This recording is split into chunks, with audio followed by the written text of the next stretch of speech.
সন্ধেবেলায় বসেছিলাম তো ভাই কেক নিয়ে এসেছিল। প্রত্যেক বছরই তো অ্যানিভার্সারিতে কেক কাটি, তো এইবারও কোনো নড়চড় হয়নি। ভাই নিয়ে এসেছিল, তো কেক কেটেছিলাম রাত্রেবেলায়। ও দোকান থেকে ফিরেছে 9:30টার সময়, তারপর কেক কেটেছি।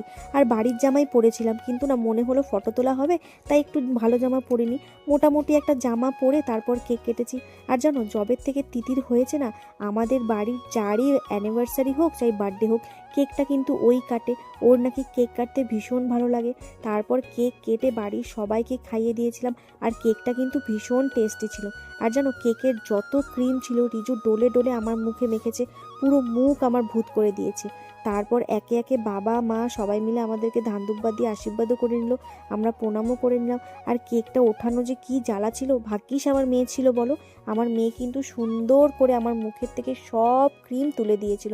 আর রিজু এনেছিল আমার জন্য একটা ডার্ক চকলেট। আমি কিন্তু ডার্ক চকলেট খেতে ভীষণ ভালোবাসি।